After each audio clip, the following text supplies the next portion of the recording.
सावधान.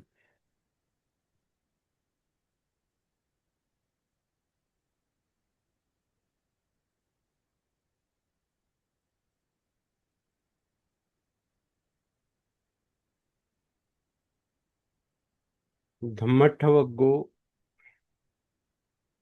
आज आपण गाथा क्रमांक 15, 16, 17 तिन्ही एकत्र पाहूया. आणि आज आपलं धम्मट्ट वग्गो पण आपण संपवून टाकूया.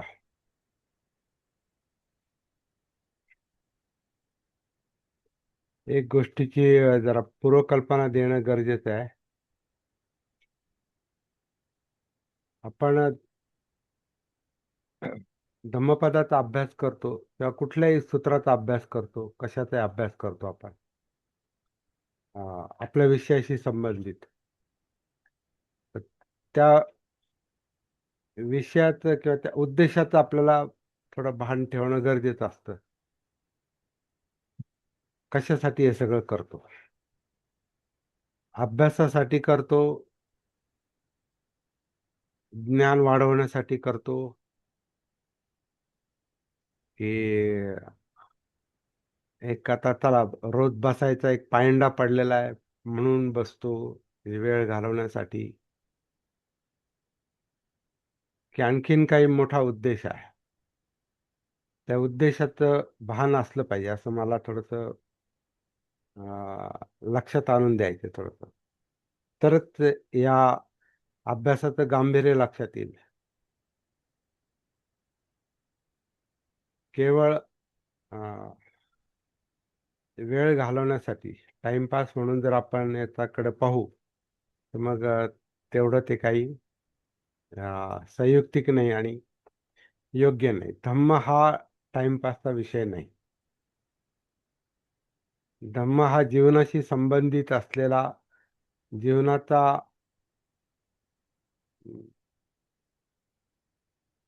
काय म्हणा, जीवनातल्या समस्या सोडवण्याचा महत्वाचा एक तो भाग आहे, माध्यम आहे, साधन आहे. आपल्या जीवनातले प्रश्न आपल्याला लक्षात नाही आले की आपल्याला नेमकं काय पाहिजे आपल्याला, तर ते प्रश्न लक्षात न येण्याचं कारण आपल्याला जीवनाचं भान नाही. आपण आपल्या स्वतःच्या जीवनाच्या संपर्कात नाही, त्यामुळे जीवनाचं स्वरूपही कळत नाही, प्रश्नही कळत नाही, आपलं विचलनही कळत नाही, आपलं टेन्शनही नीट कळत नाही, आपल्याला नेमकं काय पाहिजे तेही नीट कळत नाही. तर ते आधी कळायला पाहिजे. म्हणून आपण सती, साधना, जागृती, भान, आत्मभान हा सेंट्रल पॉइंट मानतो. हे बुद्धांनी पण हीच गोष्ट सांगितलेली आहे परत परत. त्या काळात काय असे बुद्ध वर्ग घेत बसलेत किंवा अभ्यास घेत बसलेत आणि आपण याचा अभ्यास करू, या सूत्राचा अभ्यास करून त्या गाठेचा अभ्यास करू, असं ती त्यावेळची पद्धत नव्हती आणि नसणार आहेत. त्यावेळेची पद्धत काय होती, म्हणजे त्यावेळेला धम्मप्रचाराचं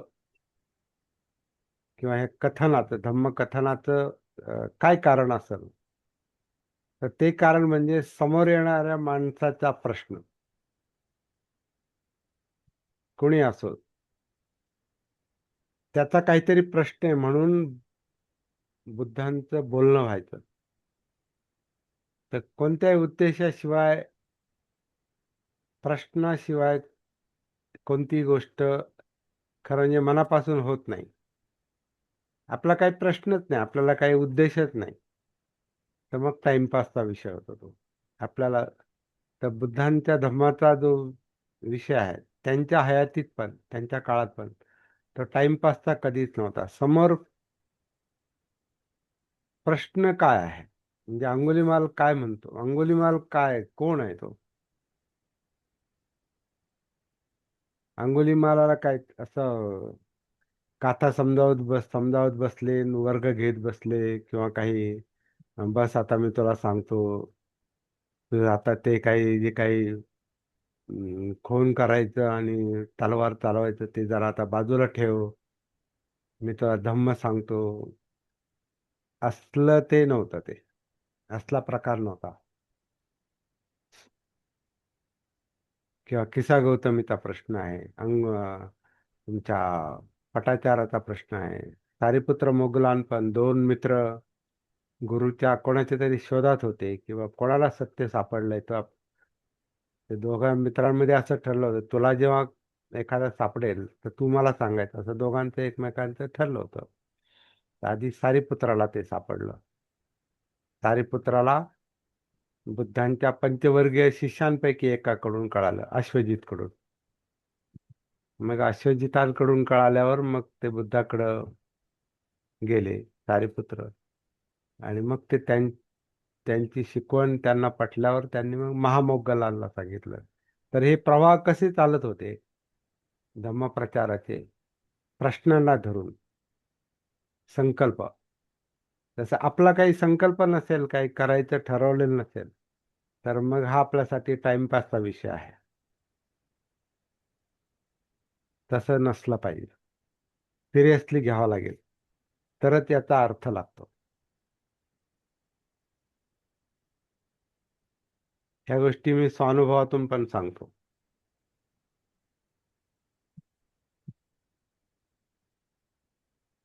बाबासाहेबांच्या भाषेत एखादा एखादा ध्येय, एखादा उद्देश आपल्या डोळ्यासमोर असेल, तर त्याच्यासाठी झपाटलं गेलं पाहिजे माणूस, तरच त्याला काहीतरी मिळतं. त्या उद्देश प्राप्तीसाठी किंवा तो प्रश्न सोडवण्यासाठी त्याला यश मिळू शकतं. बाबासाहेबांच्या समोर कोणता प्रश्न होता? तर सामाजिक प्रश्न, आणि तोही त्यातल्या त्यात अस्पृश्यतेचा प्रश्न. मग त्या प्रश्नाने त्यांना इतकं झपाटलं होतं की तो प्रश्न मी सोडवला नाही तर गोळी घालून घेईल स्वतःला, अशी इतकी त्यांची म्हणजे तगमग चालली होती.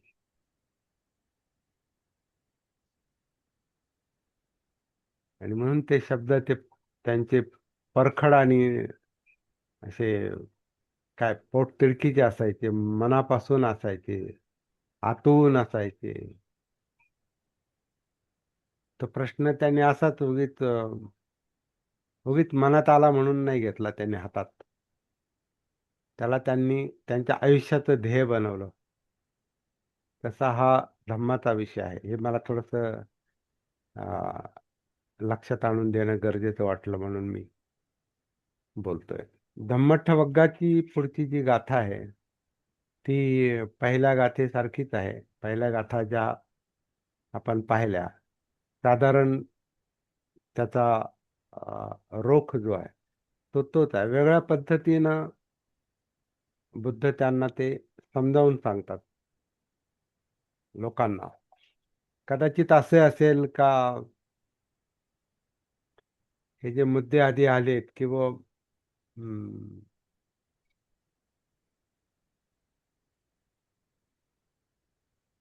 बुद्धिमान कोण, बुद्धिमान म्हणजे पंडित कोण असतो, कोण नसतो. एखादा नुसताच पांडित्य मिरवत असेल, मला एवढं माहिती आहे, मला तेवढं माहिती आहे, तर त्याला बुद्ध समजावून सांगतात की खरा पंडित कोण असतो, कोण नसतो.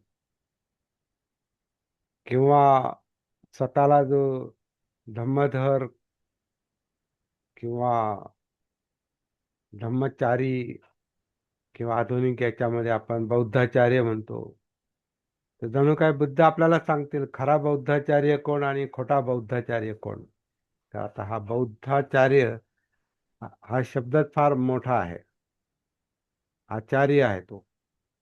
आचार्य म्हणजे त्याच्या ज्ञानामध्ये तो पंडित आहे.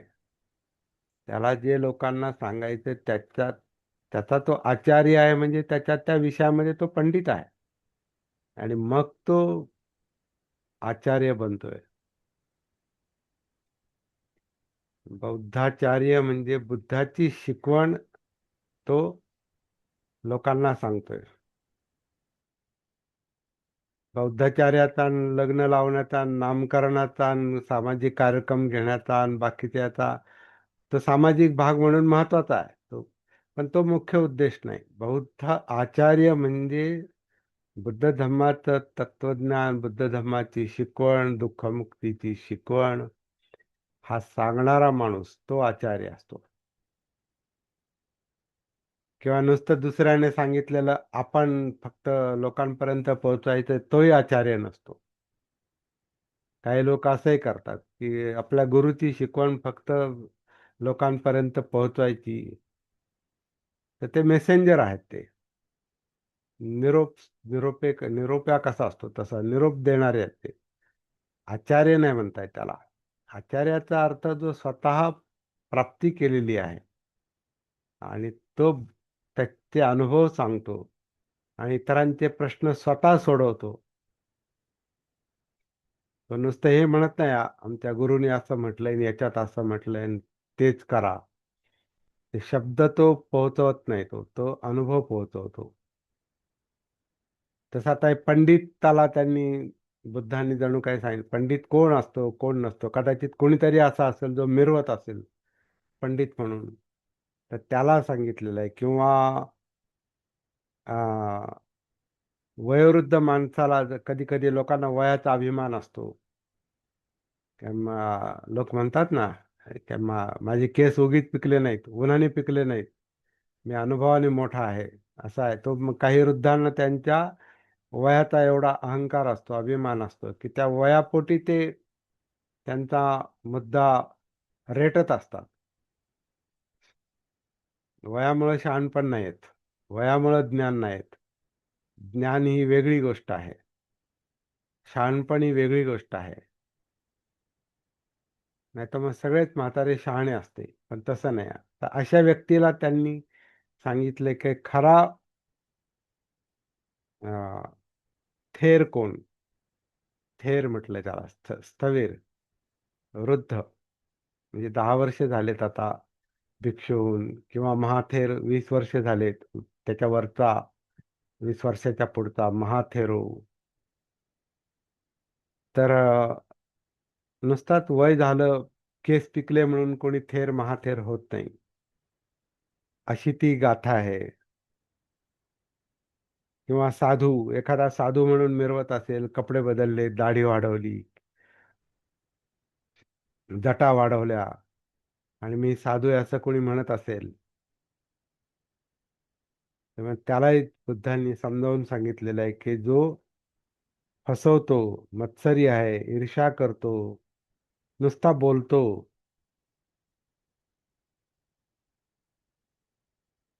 म्हणून तो साधू नाही. तर या सगळ्यामधून जो मुक्त आहे आणि अनुभवाचं बोलतो तो साधू आहे. किंवा मुंडन करणाऱ्याला ते सांगतात, नुसताच मुंडन मुंडन केलं म्हणून कोणी श्रमण होत नाही. तसंच भिक्षूचा मुद्दा आहे, मुनीचा मुद्दा आहे. तसा आहे आज आपण जे पाहणार आहोत त्याच्यामध्ये हम्म, आर्य.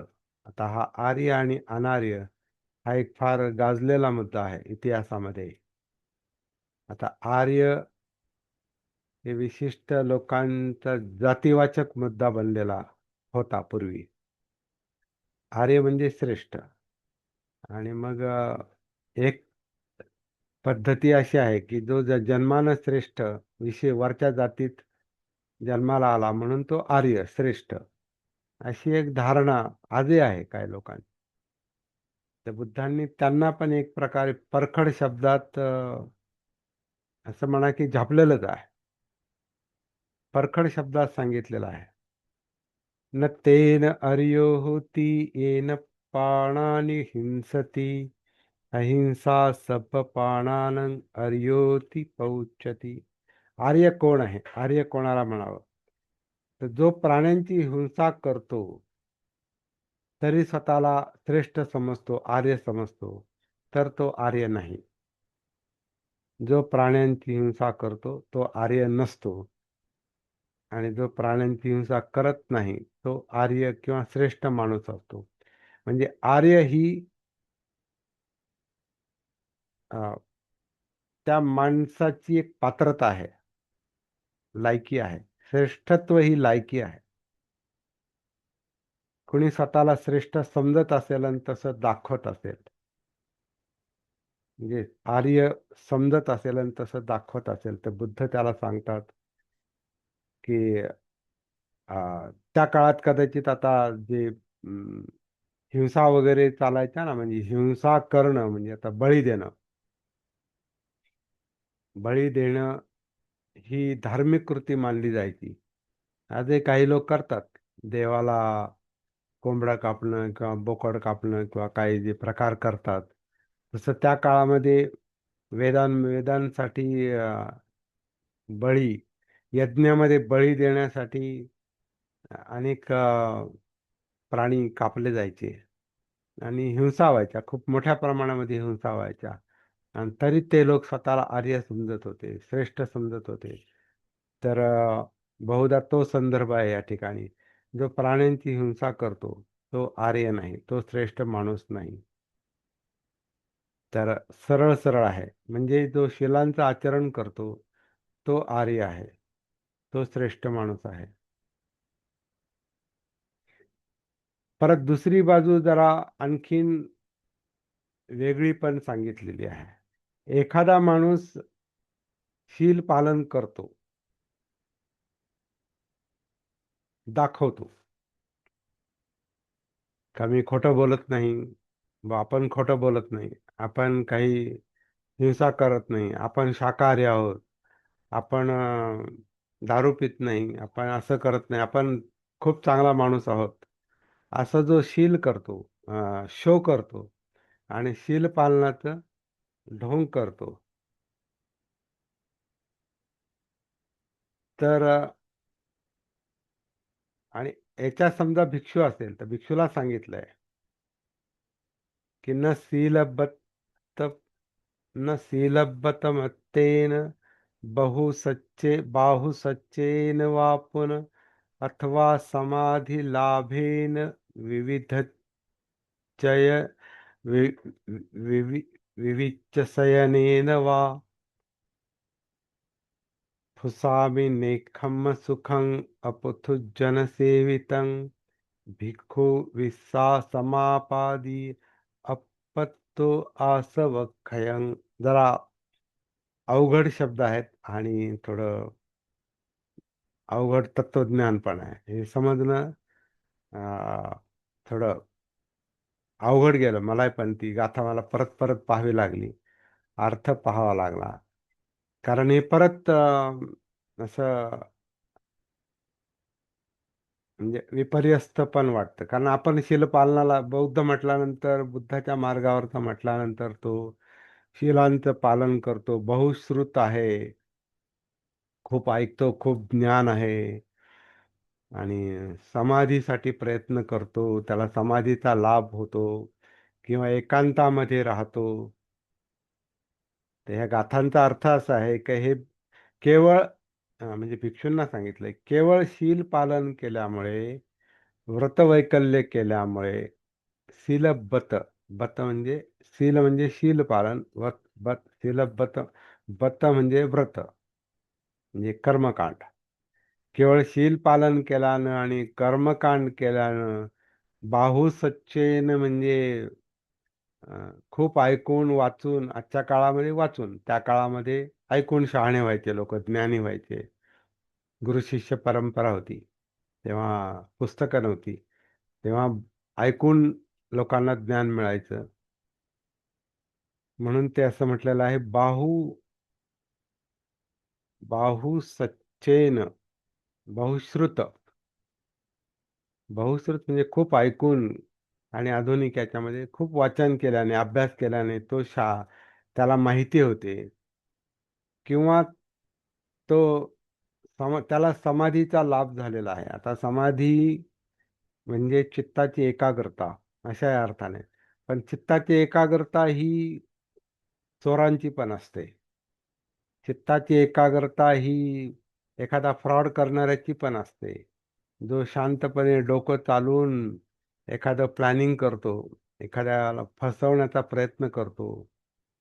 जसं आता बघा, ऑनलाईन आपल्याला कितीतरी असे मेसेज येत असतात, जे फसवणारे मेसेज असतात आणि आपल्याला पुन्हा पुन्हा सांगितलं जातं की याच्यावर विश्वास ठेवू नका, किंवा बँकांचे फ्रॉड मेसेज येतात, किंवा एखाद्या फायनान्सर कंपनीचे फ्रॉड मेसेज येतात आणि आपण त्याला बळी पडतो. पण हे जे मेसेज पाठवणारे लोक आहेत, हे हुशार लोक असले पाहिजे. त्यांना टेक्निकल माहिती आहे, त्यांना बँकिंगची माहिती आहे, त्यांना ते कसं सांगावं, फोनवर कसं बोलावं किंवा कसा मेसेज टाकावा, जेणेकरून एखादा त्या जाळ्यामध्ये अडकेल, याचं त्यांना ज्ञान असतं, म्हणजे हुशार असतात. म्हणजे त्यांचं मन तेवढं त्या विषयामध्ये एकाग्र झालेलं असतं. किंवा मागे एक हर्षद मेहताची केस झाली बघा मागे. तर हर्षद मेहताने जवळपास 400-450 कोटी रुपयांना शेअर मार्केटमध्ये फसवलं होतं. त्याला पुढे शिक्षा झाली काय, तो वेगळा मुद्दा, पण तो हुशार असला पाहिजे. एवढा 400-450 कोटीचा अपहार तो करू शकतो. म्हणजे त्याला सगळं शेअर मार्केटचं ज्ञान आहे. त्याला जे लोकांपर्यंत पोहोचवायचे ते त्याला माहिती आहे. लोकांचा वीक पॉइंट त्याला माहिती आहे. लोकांचा लोभ त्याला माहिती आहे. लोक कसे फसले जातात. फसवणारा फसवत नाही, फसणारे फसतात. हे सगळे सायकोलॉजीचा अशा लोकांना अभ्यास असतो. म्हणजे ती एक समाधी आहे, त्याला मिथ्या समाधी म्हटलेलं आहे. सम्यक एकोणीशे समाधी त्र्याण्णव वेगळी, मिथ्या समाधी वेगळी. म्हणून एखादा असा हुशार असेल म्हणून तो मोठा नाही. 1993-94 सालची घटना आहे. हो, खूप गाजली ती हर्षद मेहताची घटना. तर ते शांत डोक्यानं, समाधीच आहे ती. ध्यानातून समाधी मिळते, परंतु सगळे ध्यान सम्यक समाधी नाही देत. मुळात ध्यान हे समाधीसाठी, एकाग्रतेसाठीच असतं. परंतु समाधीचं, त्या ध्यानांचं भान नसेल, सती नसेल, तर चित्त मन हे समाधीसाठी धडपडत असतं. कारण त्याला लोभ आणि द्वेष पण समाधीसाठी प्रयत्न करू शकतात. म्हणजे मार पण समाधी लावू शकतो. वाईट प्रवृत्ती पण समाधी लावतात. कारण त्याच्यावर त्यांना काहीतरी साधायचं असतं. एखाद्याचा म्हणजे एखादी गोष्ट प्राप्त करायची असते, त्याचा लोभ असतो, किंवा एखाद्याला खतम करायचं असतं, त्याचा द्वेष असतो किंवा कुटिलता असते. आणि दोन्हीतही माणूस चॅप्टर पाहिजे, त्याच्यामध्ये हुशार पाहिजे. हुशारी म्हणजे समाधी आहे, एकाग्रता. तर मार पण ध्यान करू शकतो. पण जागृती जी आहे, जागृतीला पण समाधी मिळते, परंतु ती समाधी मिथ्या समाधी नाही. ती चित्तशुद्धीची समाधी आहे. म्हणजे त्याच्यामध्ये हे जे ज्या विकृती आहेत, लोभ आहे, द्वेष आहेत, किंवा हे फसवणूक आहे, शो करणं आहे, मी शिलांचं पालन करतो आणि मी फार पंडित आहे, आणि अजून एक सांगितलं की तो एकांतात राहतो, म्हणजे एकांतवासात राहतो. म्हणजे आता काही लोकांना फार अभिमान असतो की मी एकांतात राहिलेलो आहे, शून्यागारात राहिलेलो आहे, एकांतवास केलेला आहे, असं अभिमानानं सांगत असतात. पण ते नुसतं केल्याने, तेवढं केल्यानं कोणी त्याच्यात पारंगत होत नाही, किंवा तो चांगलंच करतो असं नाही. शिलाचरणाचं ढोंग पण एखादा करू शकतो. जसं आता बाबासाहेबांनी एक गोष्ट लक्षात आणून दिली बघा त्यांच्या बहुधा अस्पृश्य मूळचे कोण किंवा इतर भाषणांमध्ये पण त्यांनी ते सांगितलेलं आहे की वेदांमध्ये ह्या हिंसा ज्या चालायच्या, याच्यामध्ये म्हणजे हिंसाचार व्हायचा आणि मांसाहार पण व्हायचा, आणि हा वरचा वर्ग पण ते करायचा. परंतु बुद्ध धम्माच्या प्रभावामुळं त्यांनी ती गोष्ट सोडून दिली. म्हणजे वेदात हिंसा सोडून दिल्या, वेदातल्या हिंसा सोडून दिल्या, आणि मांसाहार पण बंद केला. ते शाकाहारी बनले. परंतु दुसऱ्या बाजूला हे जे बौद्ध धर्माचे अनुयायी आहेत, यांच्यावर यांनी इतकी जाचक बंधनं लादली, अस्पृश्यतेची, गावाबाहेर राहण्याची, त्यांची सगळीकडून नाकेबंदी केली. त्यांना उपजीविकेची साधनं ठेवली नाही किंवा कुठलं गावाशी कामापेक्षा जास्त संपर्क ठेवला नाही. त्यांना मेलेली ढोरं ओढावे लागत आणि त्याचं ते खाण्यासाठी पण उपयोग करीत, ती सक्तीच केली होती त्यांना. म्हणजे त्यांना सक्तीनं मांसाहारी बनवलं होतं जणू काय. आणि मग त्यांच्या विरुद्ध बॉम्ब उठवायला सुरुवात केली की हे लोक असे आहेत, ते लोक घाणेरडे आहेत, ते लोक अपवित्र आहेत, हे मेलेलं खातात आणि असं करतात. तसं आम्ही नाही बुवा तसे. आम्ही फार शुद्ध आहोत, आम्ही शाकाहारी आहोत आणि आम्ही असे आहोत, आम्ही तसे आहोत, आम्ही फार पवित्र आहोत. तर हे शील आणि वृत्तवैकल्याचं ढोंग आहे. हा शो आहे. याने कुणी माणूस अं, पुण्यवान किंवा पवित्र होत नाही, असं इथं त्यांना ते सांगायचंय. पुन्हा बहुश्रुत खूप पंडित आहे म्हणून, किंवा समाधी आहे त्याला, किंवा एकांतवासात राहतो, एकांतात शयन करतो म्हणे, विविच्य शयनेन, म्हणजे एकांतवासात राहतो.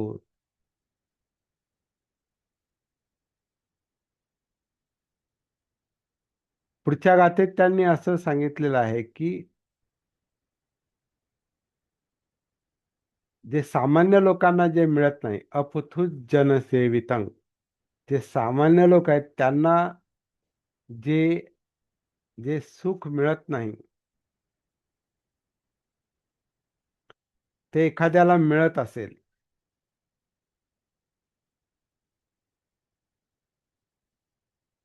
तेवढ्यानं तो मोठा होत नाही, तेवढ्यानं तो पवित्र होत नाही. मग काय?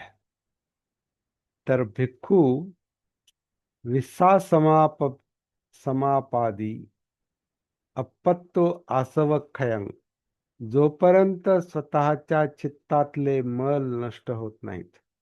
आसवखयं, आसव म्हणजे आश्रव, आश्रव म्हणजे चित्तमल.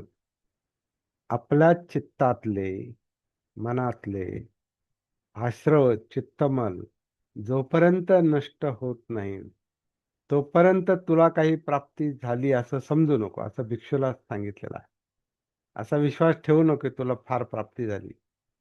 तू आधी हे पहा, तुझ्या चित्तातला मल, चित्तमल, लोभ, द्वेष किंवा ही हिंस्र भावना किंवा फसवणुकीची भावना किंवा अहंकाराची भावना, ही कमी कमी होत नष्ट झाली का, चित्तशुद्धी झाली का, हे महत्वाचं आहे. म्हणजे प्रत्येक चांगल्या गोष्टीला दोन बाजू पण आहेत. चांगुलपणा दाखवणं आणि चांगलं असणं. कारण माणूस हा कसा आहे, थोडा हुशार प्राणी आहे.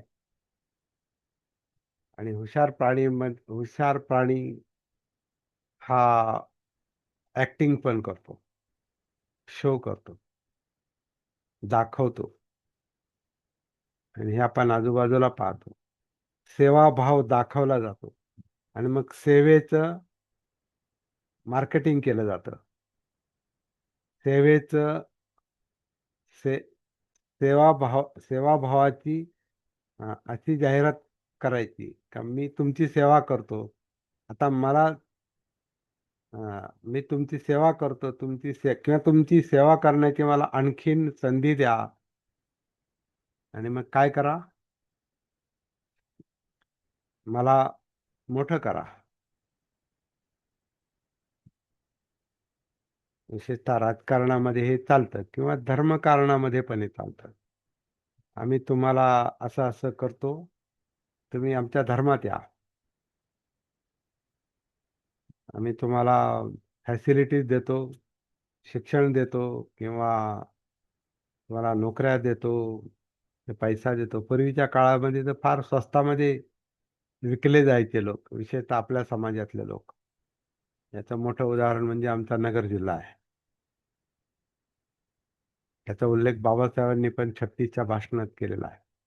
असे म्हणजे वेगळ्या अर्थाने केलाय, पण आहे तो प्रसिद्ध प्रसिद्ध शहर आहे, नगर जिल्हा आहे. त्यावेळेस दारिद्र्य असेल, त्यावेळेस दुष्काळ असेल, अं, काही कमजोरी असेल,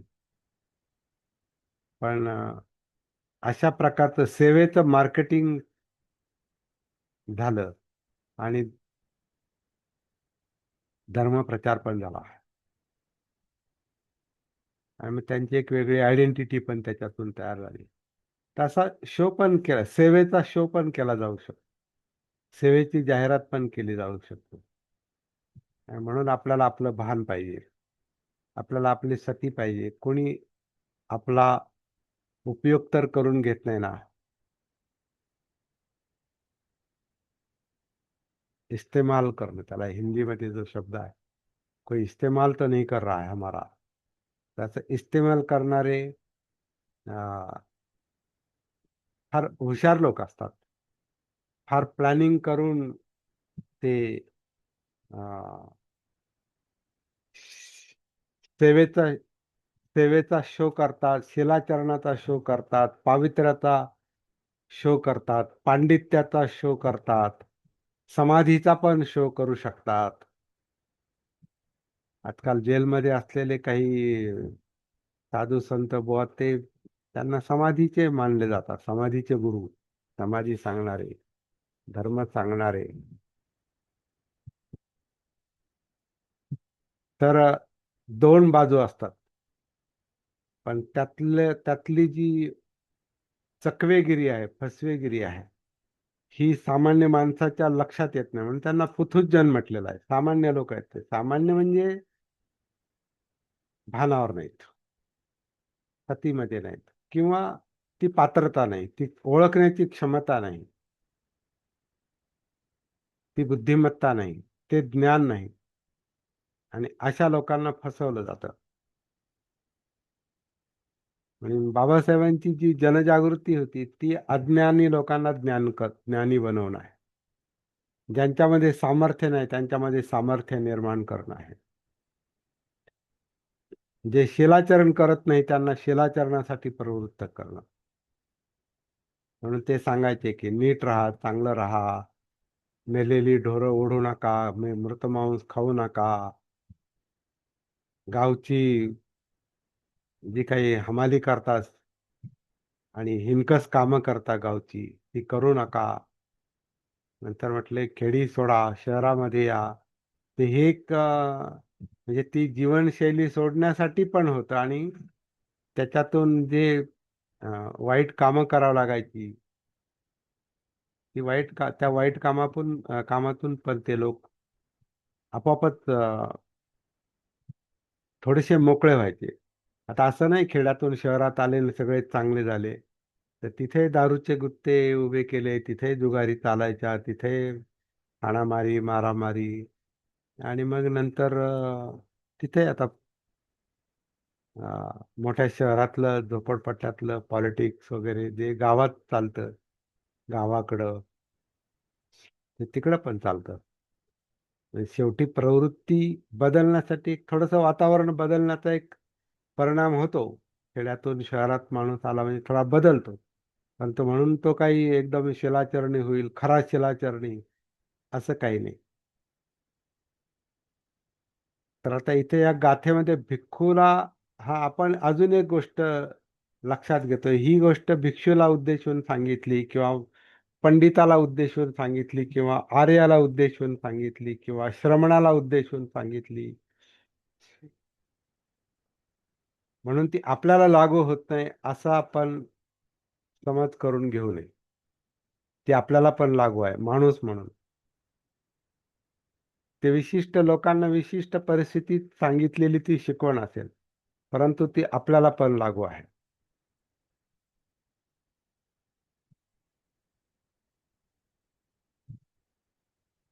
जशी आता बाबासाहेबांनी अस्पृश्यांना जी शिकवण दिली ती फक्त अस्पृश्यांना लागू नाही, ती संपूर्ण जाती व्यवस्थेला लागू आहे. म्हणून ते म्हणायचे, ज्या धर्मानं आमची राखरांगोळी केली तो धर्म तुमचीही राखरांगोळी केल्याशिवाय राहणार नाही. हे का सांगतात? त्यांना फक्त अस्पृश्यांबद्दल आणि खालच्या जातींबद्दल नाही बोलायचं. त्यांना एकूण यंत्रणेबद्दल, व्यवस्थेबद्दलच त्यांना बोलायचं होतं. म्हणून अस्पृश्यांना दिलेली शिकवण ही फक्त अस्पृश्यांसाठी नव्हती. धर्मांतराचा पण जेव्हा मुद्दा आला, बुद्ध धम्म स्वीकाराचा, ते धर्मांतर नाही म्हणता येत त्याला, कारण बाबासाहेबांचे आमच्या पूर्वजांचा तो धर्म आहे, आम्ही पूर्वीचे बौद्धच आहोत. तर ते धर्मांतर नाही, परंतु व्यावहारिक अर्थानं त्याला धर्मांतर म्हटलं जातं. पण तो धर्मांतराचा मुद्दा त्या काळामध्ये महारांना समजावून सांगताना ते इतर जातीच्या अस्पृश्यांना पण ते सांगत होते की तुम्हाला विचार करावा लागेल, पण स्वतंत्र विचार करावा लागेल. म्हणून महारांची परिषद का असा तो जो मुद्दा आहे मुक्तिकोन पथेमध्ये, जरी महारांना उद्देशून ते बोलत असले तरी ते सगळ्यांना उद्देशून बोलतात. तुमची अवस्था तीच आहे म्हणतात. तुम्हाला पण स्वातंत्र्य नाही, तुम्हाला समता नाही, तुम्हाला बंधुत्व नाही, तुम्हाला न्याय मिळत नाही, तुम्हाला नीट वागवलं जात नाही. दुखणे एकच आहे, परिस्थिती वेगळी आहे, जात वेगळी आहे. त्या अर्थानं जर पाहिलं तशा दृष्टीनं, ते भिक्खूला सांगितलंय म्हणून मला लागू नाही, नाही तर श्रमणाला सांगितलंय मला लागू नाही, पंडिताला बोललेत आपल्याला असं नाही, ते आपल्याला पण ते लागू आहे.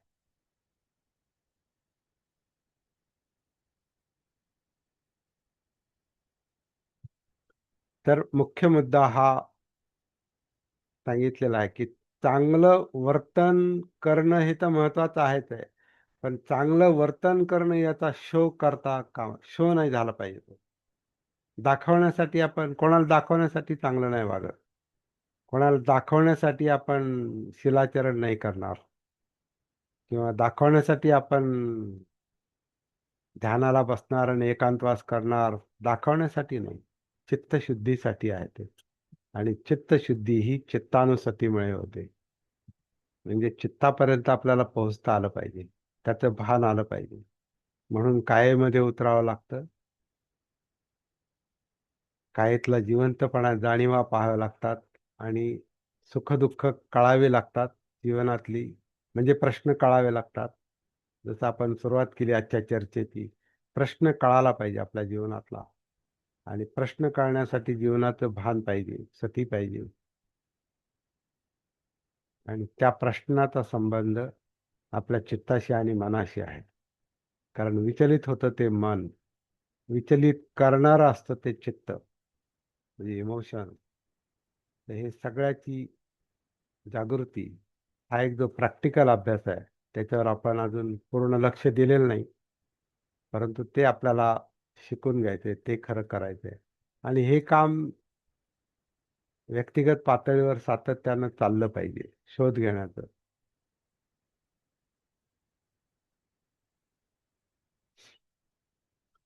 म्हणजे आठवड्यातून आपण 3च दिवस बसतो, आता असं सुरू केलंय, 30 दिवस बसतो, म्हणजे उरलेले 4 दिवस सुट्टी आहेत असं आपण समजायचं काही कारण नाही. उरलेले 4 दिवस आपल्या स्वतःच्या प्रॅक्टिससाठी आहेत, स्वतः चिंतन करण्यासाठी आहेत, स्वतः अभ्यास करण्यासाठी आहेत. इथं बसून आपण जे 3 दिवस करणार, हे धम्मपदाच्या निमित्तानं आपण धम्माचा अभ्यास करणार, आणि स्वतःचं जीवन समजून घेणार, आणि स्वतःचा प्रश्न समजून घेणार, आणि तो कसा सोडवायचा याची वाट, याचा मार्ग आपण शोधणार. आजच्या गाथा या अशा प्रकारे काही वेगळं दाखवतात. म्हणजे मला जेवढं जाणवलं तेवढं मी सांगितलं. आज आपण धम्मठ्ठ वग्गो हा विषय पूर्ण केलेला आहे. सोमवारपासून आपण मग्ग वग्गो हा पण फार महत्वाचा वग्ग आहे. मार्ग म्हणजे उपाय, दुःखमुक्तीचा उपाय, तो मग्ग वग्ग आपण 20वा वग्ग आहे तो धम्मपदातला. 20, 22, 20, 21, 22, 23, 24, 24 पर्यंत आपल्याला 24 वग्ग आहेत. 25 नाही 26 वग्ग आहे. तर आपण हळूहळू बराच मोठा अभ्यास पूर्ण केलेला आहे धम्मपदातला. आज आपण 272 गाथा पूर्ण केलेल्या आहेत. एकूण 423 गाथा आहेत. तर या ठिकाणी आपण तात्पुरतं थांबूया.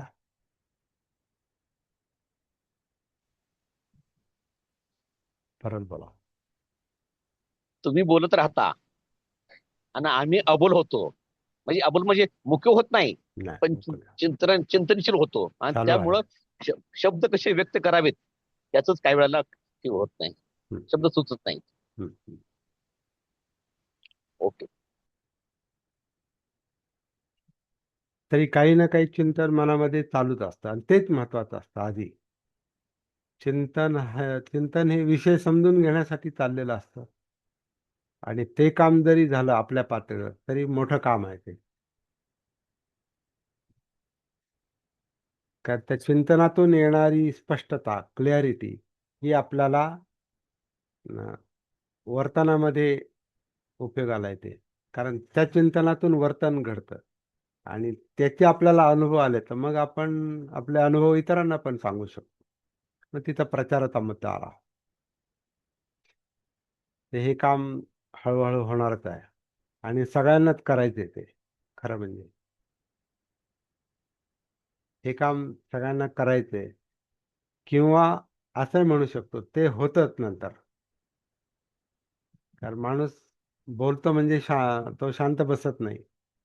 आणि एखादा जर चांगला तयारीचा माणूस असेल, तो जर बोलला तर त्याचा इतरांवर परिणाम होतो. त्याचंच नाव धम्मप्रचार आहे. त्याच्या वर्तनाचा इतरांवर परिणाम होतो. त्याचंच नाव धम्मप्रचार आहे. धम्मप्रचार म्हणजे शिकवण्याची गोष्ट नाही. धम्मप्रचार ही अनुभव कथनाची गोष्ट आहे. आधी समजून घ्या, त्याप्रमाणे आपल्याकडून वर्तन होऊ द्या, चित्तशुद्धी होऊ द्या, मग आपण इतरांशी बोलू. आणि ते होतं, नॅचरली होतं हळूहळू. त्यामुळे आता जरी तुम्ही शांत असता, तिचं चिंतन चालू आहे, ही मोठी गोष्ट आहे. आपण सती धम्म चिंतन म्हणतो याला. आपले वर्ग सती धम्म चिंतन या टायटल खाली चालू आहेत. धम्मपद हा विषय आपण घेतलेला आहे. सती हा प्रॅक्टिकल विषय आहे आणि या सगळ्यावर धम्मचिंतन चालू आहे. माझं पण चालू आहे, तुमचं पण चालू आहे.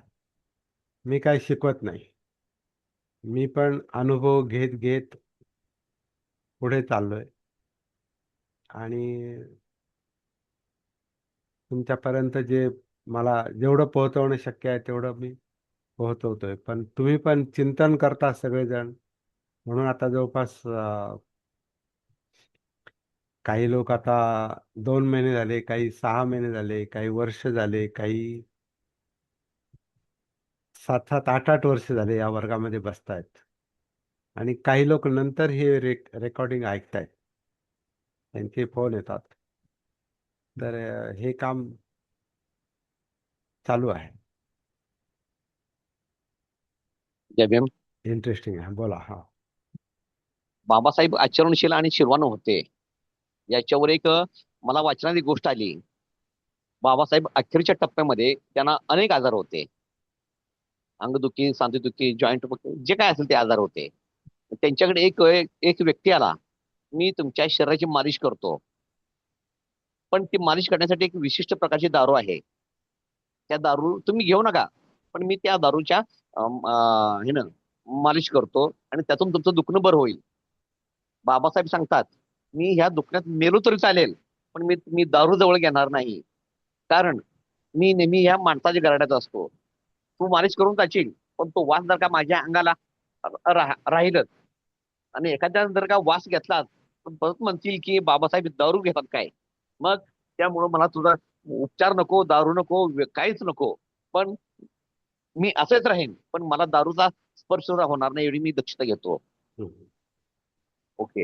ही गोष्ट माझ्या वाचनात आली नाही, पण इंटरेस्टिंग आहे असं जर घडलं असेल तर. नाही आता ते बाबासाहेब जे परत परत जाणीव करून द्यायचे नाही, जो माणूस अ, सामाजिक काम करतो, समाजामध्ये वावरतो, त्याने स्वतःच्या चारित्र्याला खूप जपलं पाहिजे. आपल्याकडून असं कोणतंही काम होता कामा नये. जागृतपणे असं कोणतंही काम आपल्याकडून होता कामा नये की आपली प्रतिमा डागाळेल. प्रयत्न प्रयत्न करावा लागतो. त्याच्यात काही लोक बळी पडतात, तो भाग वेगळा. पण बळी पडण्याचं मुख्य कारण म्हणजे भान नसतं ते. बाबासाहेब हे त्यांना त्यांच्या कार्याचं, त्यांच्या जगण्याचं, त्यांच्या अस्तित्वाचं, त्यांच्या अ, सगळ्याच गोष्टींचं एक सामाजिक भान त्यांना होतं, व्यक्तिगत आणि सामाजिक भान. त्यामुळे ते सार्वजनिक जीवनामध्ये ते खूप अलर्ट असायचे. आणि म्हणून बाबासाहेब जे म्हणायचे ना, मला जे शत्रू जे घाबरतो तो माझ्या ज्ञानाला घाबरत नाही, ते माझ्या नीतिमत्तेला घाबरतो, माझ्या चारित्र्याला घाबरतो, माझ्या तत्वाला घाबरतो. फार महत्वाची गोष्ट आहे.